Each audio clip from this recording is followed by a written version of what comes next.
মতলব মুন্সিগঞ্জে লবাইকান্দি bridge থেকে ব্রাহ্মণচক কলসভাঙ্গা bridge পর্যন্ত পানি নিষ্কাশনের খাল পুনর্খনন কাজে উদ্বোধন করলেন চাঁদপুর-২ আসনের সংসদ সদস্য আলহাজ ডক্টর মোহাম্মদ জালাল উদ্দিন।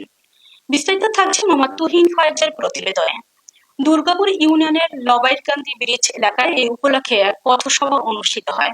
সভা শেষে এমডি ডক্টর জালাল উদ্দিন আনুষ্ঠানিকভাবে খাল পুনর্খনন কাজের উদ্বোধন করেন এবং মাছের পোনা অবমুক্ত করেন। এ সময় প্রধান অতিথি আলহাজ ডক্টর মোহাম্মদ জালাল উদ্দিন বলেন, আমাদের বিএনপি সরকার গ্রামের অবহেলিত মানুষের উন্নয়নের কাজ করছেন।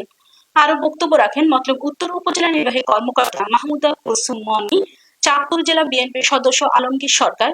এ সময় উপস্থিত ছিলেন মতলব উত্তর উপজেলা বিএনপির সহসভাপতি এস এম জাহাঙ্গীর আলম, উপজেলার প্রকল্প বাস্তবায়ন কর্মকর্তা ইমদাদুল হক, উপজেলা বিএনপির সাংগঠনিক সম্পাদক মিয়া মঞ্জুর আমিন স্বপন, উপজেলা যুবদলের সাবেক আহ্বায়ক ও জেলা বিএনপির সহসভাপতি খায়রুল হাসান বেনু, ছ্যাঙ্গারচর পৌর বিএনপির সাধারণ সম্পাদক জাহাঙ্গীর আলম। সদস্যদের সুস্বাস্থ্য এবং দীর্ঘায়ু কামনা করে আমাদের ধন্যবাদ।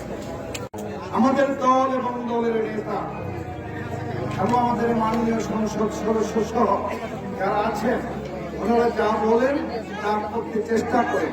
আপনারা লক্ষ্য করেছেন আমাদের তারেক রহমান প্রধানমন্ত্রী হিসাবে অধিষ্ঠিত হয়ে সর্বপ্রথম বাংলাদেশের কৃষকদের জন্য যে কৃষি ঋণ ছিল সে কৃষি ঋণ মওকুফ করেছে। লক্ষ্য করেছেন না? আমাদের মাননীয় প্রধানমন্ত্রী নির্বাচিত হওয়ার এই ফ্যামিলি কার্ড, কৃষক কার্ড নিয়ে অনেকে অনেকভাবে বিভিন্নভাবে ব্যাখ্যা দেওয়ার চেষ্টা করছে, কিন্তু এর ব্যাপারে স্পষ্ট ব্যাখ্যা এটা হবে আগামী দিনে। আমি অর্থনৈতিক মানুষ, অর্থনৈতিকভাবেই ব্যাখ্যাটা দিচ্ছি আপনাদেরকে। এখানে ইউন ম্যাডাম আছেন, সরকারি পিও সাহেব আছেন। একটা দেশের অর্থনীতি গড়ে ওঠে ছোট ছোট ট্রানজেকশনের উপরে। আরো সহজ করে যদি বলতে চাই, একটা দালান উঠে ছোট ছোট একটা ইটির উপর বের করে একটা বড় দালান হয়।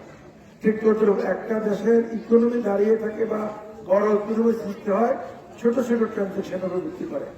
আমরা হাটের বাজারে যে 1 টাকা 2 টাকা 5 টাকা দিয়ে যে মাল কিনি, এটা মানে শুধু কেনাই শেষ না, এটাই অর্থনৈতিক হচ্ছে। এই লেনদেন, যত লেনদেন হবে তত একটা দেশের অর্থনীতি উন্নতির দিকে যাবে।